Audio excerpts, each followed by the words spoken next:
The morning sun had barely cleared the chalk ridge when Frances Chevening walked into the stewards' enclosure at the Kelvedon summer meeting and interrupted a duke. She did not knock. She did not wait. She carried a rolled survey under one arm and a corrected estate map under the other.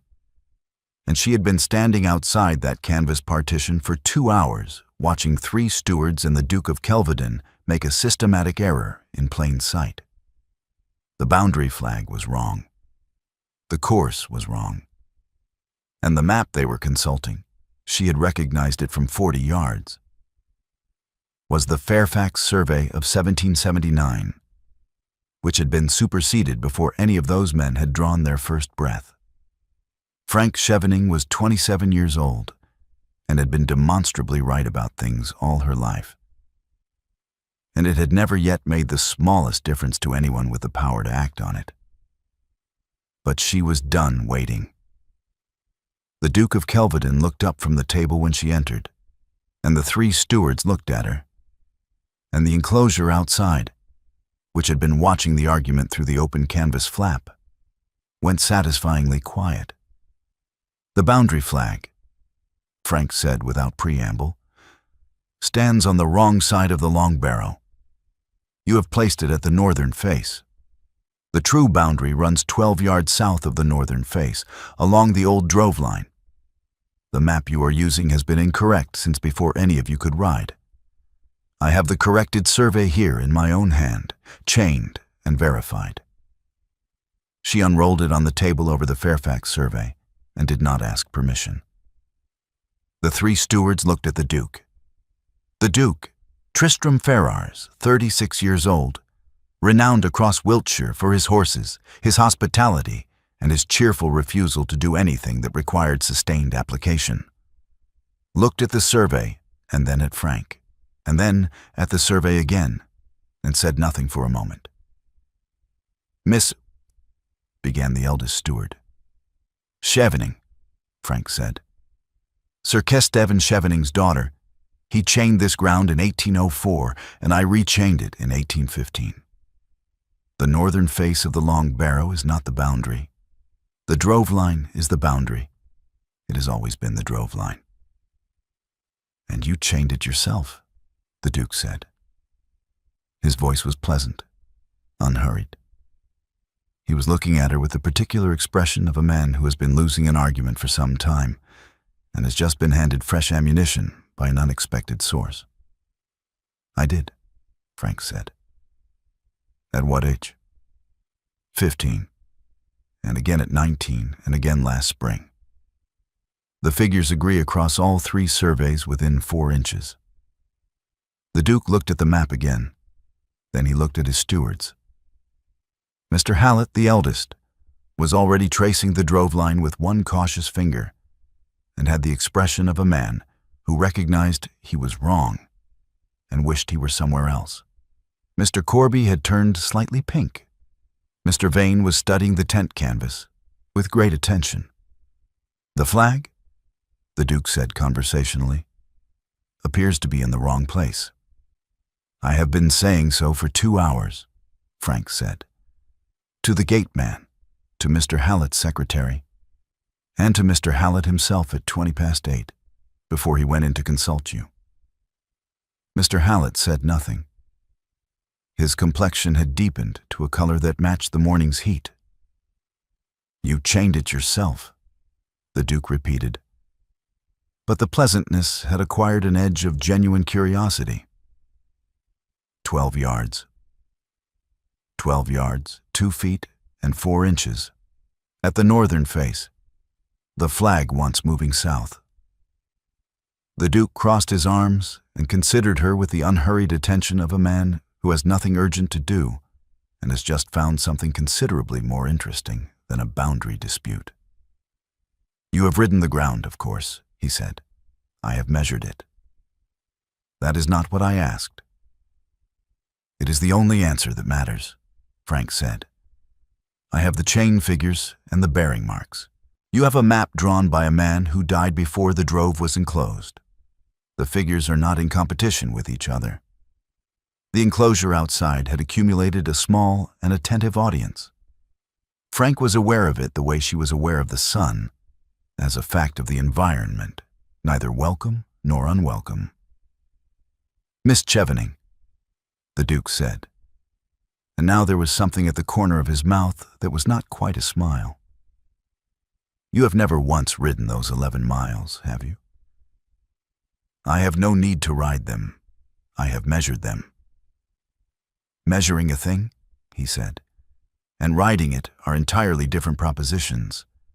One requires a chain and a clear morning. The other requires a horse and the willingness to find out what the chain missed." "The chain misses nothing. That is what chains are for." "Then ride it," he said. The not-quite smile had become something else. Still pleasant, still light. But there was a quality to it now that was not entirely careless. "Outride me over the full 11 miles, Miss Chevening, and I will marry you." The enclosure went perfectly still. Frank heard the words. She heard the tone of them, the joke in it, the laughter already forming in the room, the way it was intended to land as the punchline that ended an argument a duke was losing. She heard all of that, and in the same moment, 3 seconds before she opened her mouth, she saw, across the far side of the enclosure, her guardian's broad back and the unmistakable weight of Mr. Bertram Pauncefort's coat pocket, sagging with papers she recognized. She had known those articles were coming. She had not known they were already signed. A publicly witnessed betrothal, sworn before 40 gentlemen and 3 stewards of the meeting, was the single instrument in English law that outranked a guardian's contract. The exit was there. It was there right now, in this room, in the half-second before the Duke finished laughing. "I accept," Frank said. "Your Grace." He stopped laughing.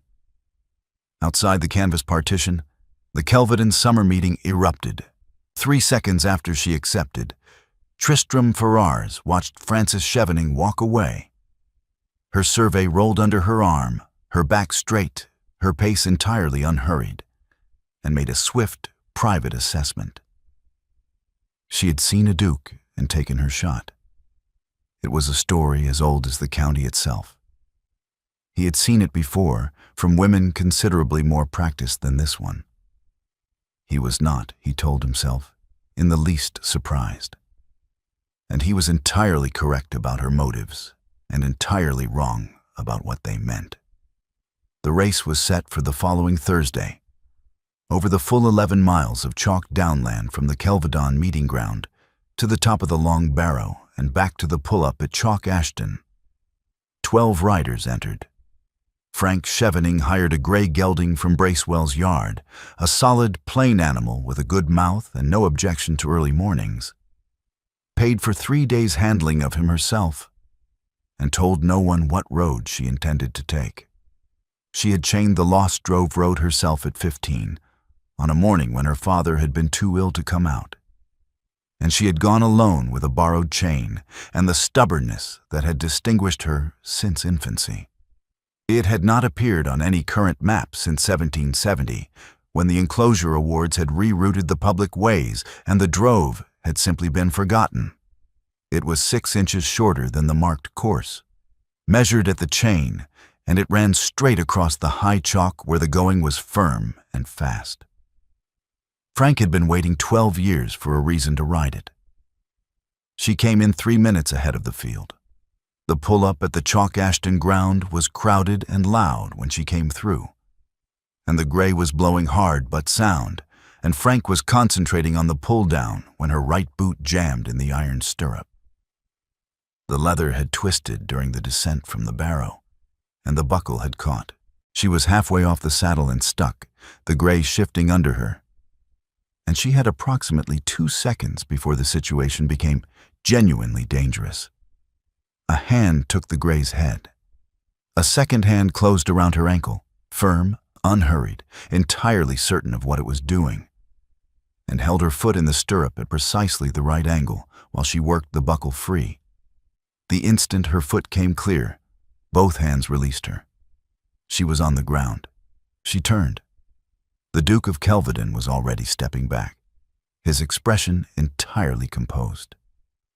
He had come in fourth, which was better than Frank had expected, and his coat was dusty and his color was high, and he was looking at her with the same quality of attention he had turned on her survey in the enclosure, as though she were a problem he had not yet classified. Neither of them said anything about his hands. She remembered precisely which one had taken her ankle. She was quite certain, from the way he looked away first, that he did. They walked in opposite directions and did not speak for the rest of the afternoon. That evening, in the Chase library, Tristram Ferrars offered her a way out. It was a good room, long, quiet, smelling of beeswax and old leather. And he had arranged it so that there were 2 chairs at a reasonable distance from each other and a decanter on the side table that neither of them touched. He was courteous, Frank would grant him that. He was precise. He laid out the terms of the offer without condescension. A letter, a misunderstanding, a mutual withdrawal from a wager made in jest before witnesses who could be relied upon to accept a graceful resolution. No harm done. His word and hers. "I am not interested in your letter," Frank said. "Miss Chevening, I require your name for 11 weeks, she said. "After 11 weeks, the question of the guardianship resolves, and I need nothing further from you. I will not trouble you for your company, your attention, or your conversation. I cannot imagine what you think you are being asked to give up, since you have plainly never in your life been required to actually do anything." The room was quiet for a moment. When the Duke spoke again, his voice had changed. The pleasantness was gone. What remained was precise and cold and cut cleanly, the way a good chisel cuts. "You have just described the county's full opinion of me," he said, with the confidence of a woman who has read it off a map. "You have measured me from 40 yards, Miss Chevening, and written down the figures, and you are entirely certain they are correct." He paused. "Have you ever once tried to measure something that could not be held still?" Frank opened her mouth. She closed it. In 27 years of adult life, which she dated from the morning at 11 when her father had handed her a chain and told her to walk ahead and keep the line taut, no one had told her she was wrong about a person and left her without an immediate countermeasurement. She had the figure. She had the bearing marks. She had the county's own testimony, repeated over 4 years at every dinner table she had been permitted to sit at. But he had not asked about the county. He had asked about her, and she did not, she found, have a ready answer for that. She said, "The terms stand, Your Grace," and left the library, and spent the walk back to her room being furious, which was considerably easier than the alternative. The betrothal was announced publicly on the Friday following the race. By Saturday morning, it had reached every household in the parish. By Sunday, it had achieved the neighboring parishes, and Lady Sybil Ferrars, the Duke's aunt, 62 years old, with the energy of a woman half her age and the organizational instincts of a general who has been kept from the field too long, had arrived at Kelvedon Chase with 3 trunks, a personal maid, and opinions about the morning room that she communicated without being asked. Frank moved into the Chase under Lady Sybil's chaperonage, which the aunt received as a personal triumph and immediately conducted as an occasion for reorganizing furniture, revising the menu for the next fortnight, and rearranging the breakfast schedule in a way that made every room in the house slightly worse. The blue parlor was repositioned as a sitting room. The sitting room was repositioned as a receiving room. The receiving room was given over to Lady Sybil's correspondence, which required 3 tables and good light, and the absence of the particular chair that had previously stood in the corner, and which Lady Sybil described as oppressive. "You will find," Lady Sybil told Frank on the second morning, surveying the rearranged parlor with satisfaction, "that Tristram is very easy to manage if one approaches him correctly." "I am not attempting to manage him," Frank said. "No," said Lady Sybil, with the serenity of a woman who has long since stopped distinguishing between what people intend and what they are actually doing. "Of course not, dear." The situation was, on all sides, irreversible. 40 witnesses at the Kelvedon summer meeting, 3 stewards of the meeting, and the Duke's own public word bound him as firmly as any document. Pauncefort's articles, signed, witnessed, and now slightly crumpled from the pocket they had spent the morning in, bound Frank to the one exit she had managed to find before the door closed entirely. Mr. Odo Pinkney, 61 years old, maltster, had been informed of the betrothal by Pauncefort himself and had sent a letter that Frank did not open, and Pauncefort described as disappointed but dignified. She put it in the grate. 2 people who had declared open contempt for each other on entirely mistaken grounds were now sharing a roof, a dining table, Lady Sybil's enthusiastic interference, and the county's undivided attention. The county found the whole arrangement deeply satisfying. It was going to be an excellent summer. The contested boundary flag was still in the wrong place. This fact occupied Frank's attention with the particular insistence of a measurement that will not close. And on the 5th morning at the Chase, she proposed, over breakfast, that the boundary be formally resurveyed. "It is a legal question," she said. "The flag wants moving. The record wants correcting. I have the chain figures from 3 separate surveys, and I can complete the formal work in 2 days. Tristram looked at her across the table. Lady Sybil was occupied with her correspondence at the far end, and was not, in theory, listening. 2 days, he said, if the weather holds. "And you require someone to hold the far end of the chain," Frank said. "It is a 66-foot chain. I cannot hold both ends." He agreed. Frank did not examine why, and he did not examine why. And Lady Sybil looked up from her letters with an expression of perfect innocence that deceived no one. They began at first light on a Tuesday, in the particular silence of the chalk downland before the world has started. The sky pale and wide, the grass still carrying the night's damp, the air smelling of bruised thyme, and the particular mineral coolness of the chalk itself. Frank set Tristram to the far end of the chain and walked him through the method with the brisk efficiency of someone who has explained it to field laborers and does not adjust her language for the quality of the listener. He listened without comment. He took the end of the chain and walked back to his position without comment. And for the next hour the resurvey was conducted at the maximum distance the equipment permitted. 2 people shouting figures across an open field in the early quiet, 66 feet of iron between them. The only conversation numbers and bearings, and the occasional correction when the line drifted. It was, Frank thought, the most sensible arrangement they had yet managed.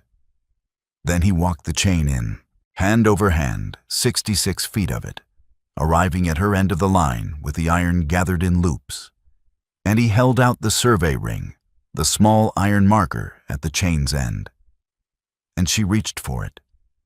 And for a moment, both their hands were closed on the same warm metal. The iron had been in the sun for an hour, and it held the heat. Neither of them had anything to say. The field was entirely quiet. Frank took the ring and wrote down the figure, and he stepped back, and they moved on to the next station, and neither of them mentioned it. That evening, Mr. Pinkney was announced. He arrived at 6, uninvited and unannounced, accompanied by Pauncefort in the air of a man who considers his own presence a form of generosity. He was stout, cheerful in a determined way, and wore a coat of a yellow that Frank associated with strong opinions and poor judgment. Tristram was mid-sentence to Mr. Corby about the autumn fixture when Pinkney and Pauncefort appeared in the doorway. He moved 2 steps. It was not a dramatic movement.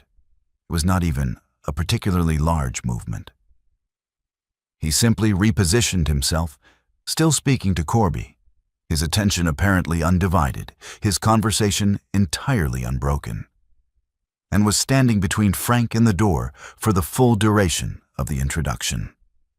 Pinkney shook hands with Lady Sybil. Pinkney bowed to the room. Pinkney looked across the company for Frank and found, in the direct line between them, the Duke of Kelvedon's shoulder, which was broad and entirely unmoving. Frank noticed. She was extremely annoyed to have noticed. She was more annoyed a moment later to find herself noting that he had not looked at her once during the whole of it, had not checked whether she required the gesture, had not expected acknowledgement, had simply placed himself where the situation required and continued his own conversation. It was the least performative thing she had seen him do. She wrote down the chain figures from that morning's survey and did not think about it further, or tried not to, which was not quite the same thing. 3 weeks after the betrothal was announced, Mr. Bertram Pauncefort filed in Chancery to void it for a want of a guardian's consent.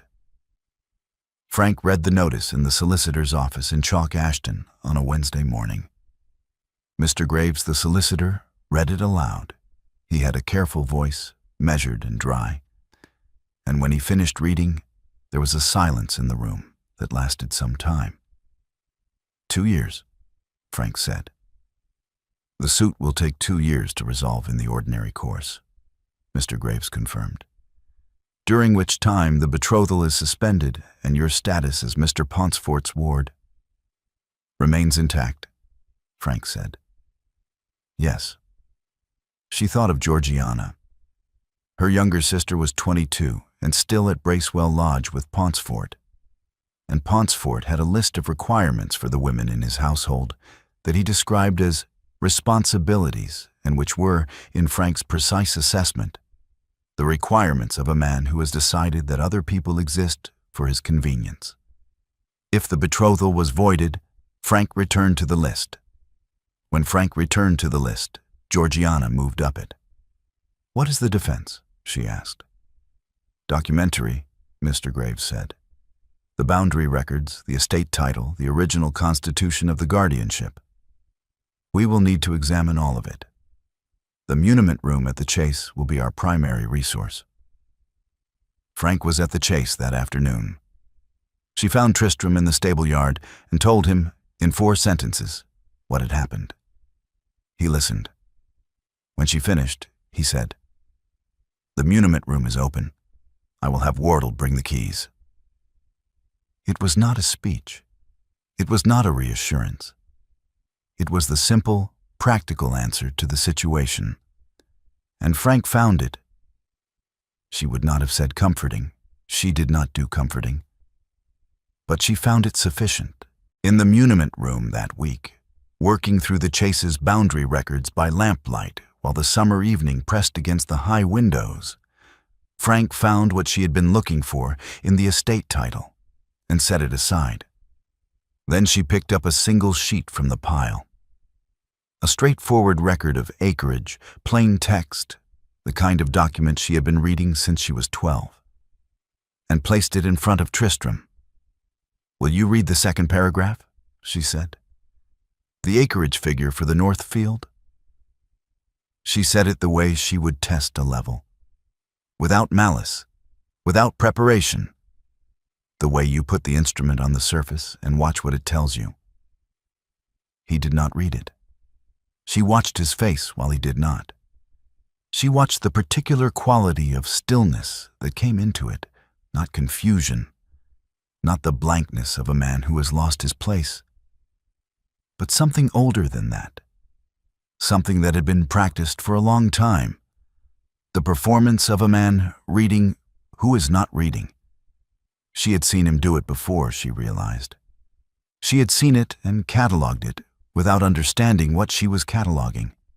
The way you sometimes chain a line and note the bearing without yet knowing what it means for the boundary. She understood it now. She closed the sheet and set it aside. She picked up the next document. She said nothing at all. It was the first time in 27 years that Frances Chevening had held a true observation inside her own mouth rather than speaking it. It cost her more than she had expected. She was not, she discovered, a woman built for silence. But she held it. She wrote down the figure from the next document and passed it across the table and said, "The western boundary, here. Does this accord with your recollection of the Michaelmas rent?" And he answered her from memory, precise and immediate, every figure exact, and they worked on until the lamp burned low. He withdrew the following week. He did not sulk. Sulking would have been, in its way, a form of presence. What Tristram Ferrars did was scrupulously, unbreakably public. He was never alone with Frank again, not for 3 weeks, not once. There was always someone else in the room. Lady Sybil, Corby, a tenant come to discuss the autumn letting, a neighbor called in for no clear reason. He was charming at every dinner. He was attentive to every other conversation. He was entirely inaccessible in plain sight. And the county, which had been watching the betrothal with the appreciation of an audience that knows good theater, found the whole arrangement quietly funny. Frank found it intolerable in a way she could not immediately account for, which made it worse. She cornered Wardle on a Thursday morning. The Chase's agent was a compact, careful man of 50 who had run the estate's practical affairs for 11 years with the wordless efficiency of someone who has learned not to ask unnecessary questions. Frank found him in the estate office and closed the door. "I want to know," she said, "how the Duke manages the accounts." Wardle looked at her for a long moment. "The accounts are in order, Miss Chevening." "I know they are in order. I want to know how he manages them." Another pause. Then Wardle said carefully, "He hears them. I read them to him, or Graves does, or the steward, once. He doesn't need them read twice." "The correspondence?" "His secretary reads it aloud. He dictates replies. The lease renewals, the boundary disputes, the chancery papers for the Alderton business 3 years ago."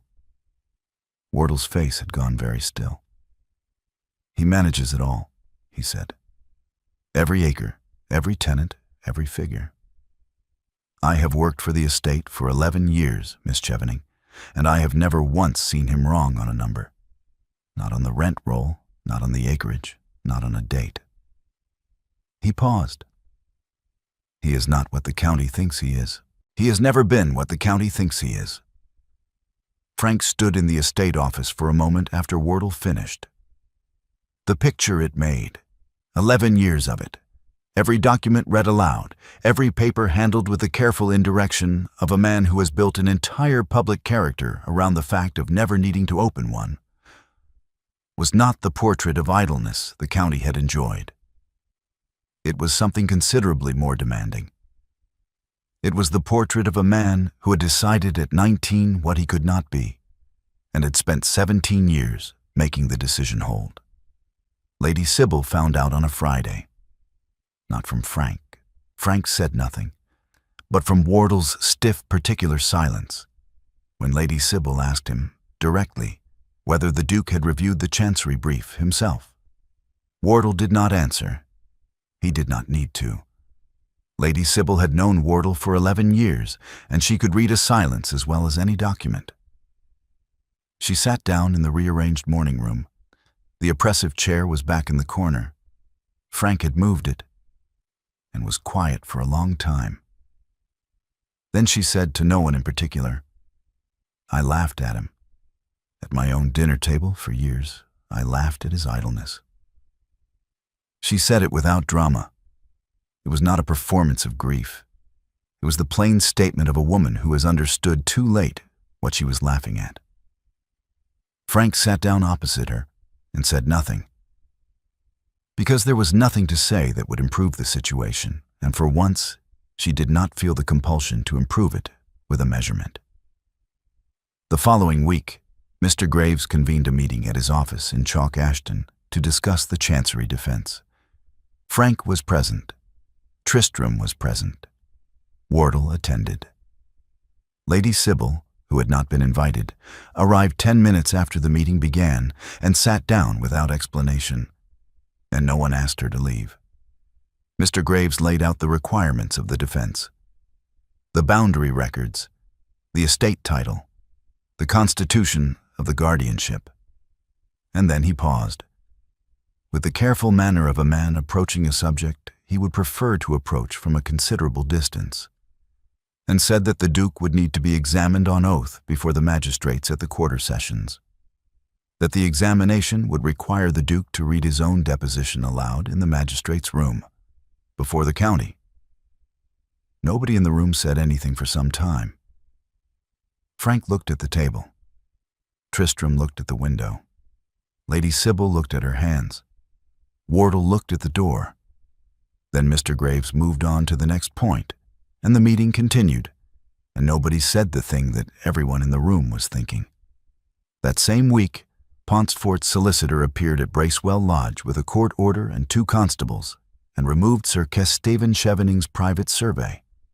40 square miles of Wiltshire downland in Frank's own hand, 4 years of work, the most accurate document of its kind in the county, as an exhibit in the Chancery suit. Frank was not at the lodge when it happened. She was told by letter, in Graves's careful handwriting, and she read the letter in the muniment room at the Chase and set it down on the table and sat very still. She had carried that survey since she was 15 years old. She had carried it through 4 years of Paunceford's guardianship, through every dinner at which she had been corrected and overlooked and managed and sold by increments. And she had held it in her mind as the proof of what she was. The thing that could not be argued with. The measurement that closed. It was gone now. Locked in a court office. Evidence in a suit brought by a man who had never once measured anything in his life. She thought about what Tristram had said in the library on the first evening. Whether she had ever once tried to measure something that could not be held still. She had been furious then. She was not furious now. She was something quieter and less manageable, and she sat with it for a long time in the muniment room while the afternoon light moved across the floor. That night, she wrote him a letter. It was brief and exact. Frank had never been capable of writing at length about anything she felt strongly, because feeling strongly made her precise rather than expansive. She wrote that she was releasing him from the wager. She wrote that she would repudiate the betrothal publicly, except Pinkney, and no duke need stand before the county on her account. She wrote that she was sorry for having used him as an instrument, and that she released him entirely and without condition. And she sealed the letter and gave it to the hall boy that evening. He returned it the next morning, unopened. On the outside, in a hand she recognized as dictated, the letters too regular for someone writing naturally, the spacing of a man whose secretary wrote what he spoke, 3 words. She read them aloud to herself in the empty corridor. I have refused. He was gone before she came downstairs. Frank sat at the breakfast table with the unopened letter in her hands and understood, with the particular clarity that arrives when you have been looking at a measurement from the wrong end, what she had just done. She had tried, out of what she had called kindness, to make a decision for someone else because she had judged him unable to bear the consequences. She had done the precise thing she had resented every man in her life for doing to her. Paunceford, Pinkney, the stewards at the enclosure, her father's solicitor who had managed her father's estate without consulting her for 6 months after his death because he had not thought to ask whether she might have opinions. She had done it with the best intentions and no permission whatsoever, and she had dressed it as generosity, and it was not. She put the letter in the grate and went to find Lady Sybil and told her they were going to the Chalk Ashton Assembly that evening. The assembly room was full. It was always full in August, when the county had nothing more pressing than to watch other people and form opinions about them. And the particular entertainment of the Kelvedon betrothal had drawn an attendance that strained the room's capacity and the ventilation both. Frank arrived with Lady Sybil and looked across the room for Tristram and found him immediately. He was in the middle of a group near the far window. Charming, entirely surrounded. 3 weeks of impeccable public inaccessibility radiating from him like a temperature. She was done with finding private moments. There were no private moments available. She crossed the room. He saw her coming, and his expression did the thing it always did. Pleasant, composed, the performance assembling itself in the half-second before she arrived. She stopped in the doorway of the full assembly room, where 40 people had a clear view, and she kissed him. It was not a long kiss. It was entirely sufficient. He was genuinely scandalized. She could feel it, the brief, absolute stillness of a man who has been managing a room for 3 weeks and has just had the room taken entirely out of his hands.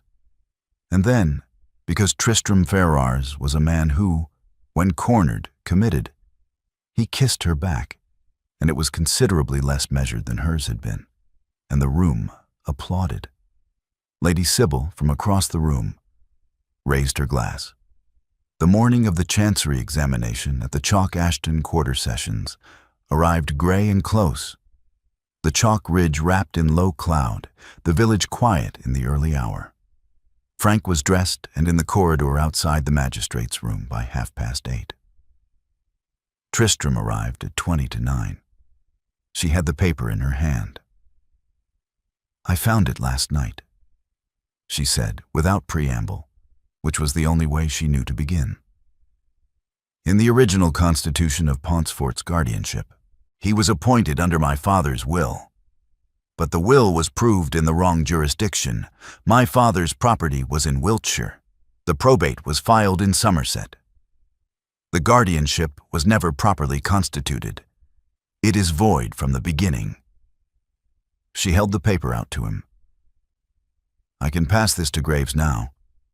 He can present it to the magistrates before the session opens. The suit collapses on this point alone. Pontefract has no standing to bring it." She paused. "You need not go in." Tristram looked at the paper. He did not take it. The corridor was quiet.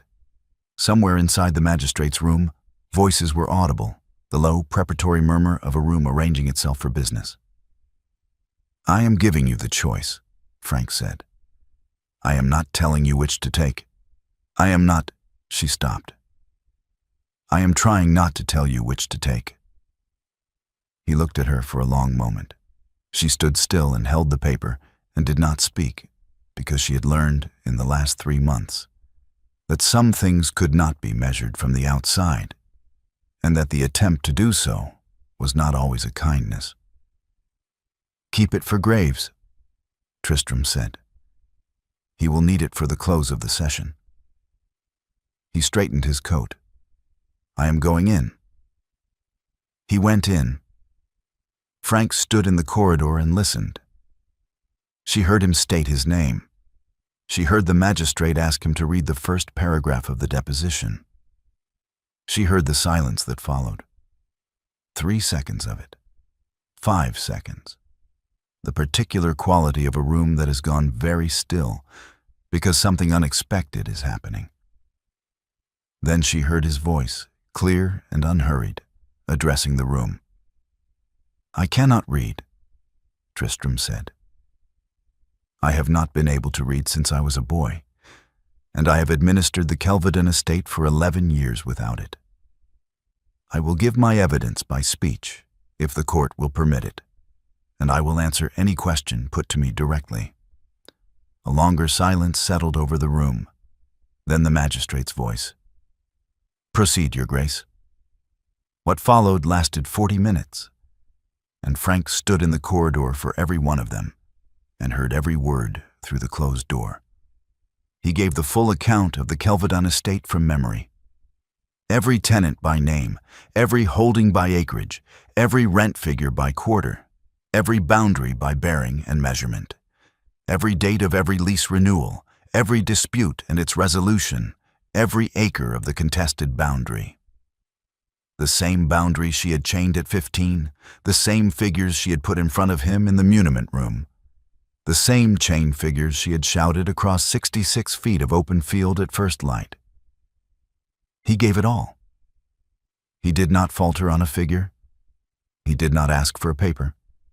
He did not pause to collect himself. He simply spoke in the plain, unhurried voice of a man who has held every number in his mind for 11 years because there was nowhere else to put it. And the room that had laughed at him for a decade sat in complete silence and listened. When he finished, Frank went in. Graves had already placed the guardianship paper before the presiding magistrate. The magistrates conferred for 4 minutes. Paunceford's solicitor attempted a response and was heard with the polite brevity of a court that has already made up its mind. The suit was dismissed. The articles with Pinckney, which derived their force entirely from the guardianship, died with it. Paunceford himself, who had come to the session expecting to impress a room, and had instead watched his case collapse and his ward's betrothed deliver a 40-minute recitation that had silenced the county's most fluent gossips, stood at the back of the room with the expression of a man who has arrived at a destination he did not intend. Frank stood up. She was aware of the stewards. Hallett, Corby, Vane, all 3 of them present. The same 3 who had been in the enclosure at the summer meeting when she had unrolled her survey over the Fairfax map and told them they were wrong. She looked at the room. "I was wrong about the Duke of Kelvedon," she said. "I was wrong from the first morning, entirely. And I want it on the record before the same witnesses who watched me win the race." She paused. "I measured him from 40 yards and wrote down the figures and was certain they were correct. They were not correct. They were the county's figures, and I borrowed them without examining them, which is the only thing my father ever told me not to do." Another pause. "I am sorry for it." It cost her more than the 11 miles had. Pauncefort left for Bath before the session rose. The room he had wanted to impress found him comprehensively ridiculous. At Kelvedon Chase that evening, in the long drawing room with the windows open to the autumn air, Tristram set a document on the table in front of Frank. It was drawn in Graves's hand, witnessed by Wardle and Lady Sybil, and it released her formally and entirely from the wager, from every obligation that had begun in the steward's enclosure in June, from every condition of the betrothal, from any claim his name or his word had given him over her choices. Nothing whatsoever wrote on what either of them decided next. "It is the only document I have ever caused to be drawn on my own initiative," he said. "I thought it wanted saying clearly." Frank read it. She set it down. She looked at him. "I want to propose a second race," he said. "The corrected boundary line. 11 miles at first light. No stewards, no stakes, no audience. You have wanted to ride it since you were 15, and no one has ever let you." He stopped. Then, "I do not want to be married by a woman who won me in June. I would like to be chosen by a woman who has seen the whole of what she would be choosing, which is considerably less than you thought in June, and rather more, I think, than you thought in September. Those are my terms." Frank said, "Those are reasonable terms." They rode at first light on a Saturday. In the same early quiet she had learned to associate with the chalk, the sky wide and pale, the dew still on the grass, the thyme bruised under the horses' feet. No one watched. No one recorded the time. The drove road was exactly as Frank had chained it 20 years ago. and the gray gelding she had hired again from Bracewell's yard knew the going by now. And the 11 miles unrolled under them in the particular silence of open country before the world is awake. She won. By less than 3 minutes this time, less than 1, at the top of the long barrow, where the chalk fell away on both sides and the whole of the valley was visible below, and the morning was entirely clear. She pulled up. He came in behind her, his horse blowing, his coat dusty, his expression, for the first time since the enclosure in June, entirely unguarded. "I want to ask you something," Frank said. She was still looking at the valley. "I am doing it badly, and I am aware the timing is imperfect, and I am sorry for the timing. But I find I cannot improve on it," he answered before she finished. "Yes, I haven't finished." "I know what you're asking," he said. "Yes." Frank looked at him. He was looking back at her with the direct, unhurried attention he had given her survey in the enclosure the first morning. The look that had no performance in it. That was simply a man looking at a thing he found interesting and intended to understand. She had measured that look wrong in June. She did not think she was measuring it wrong now. Her voice was quiet.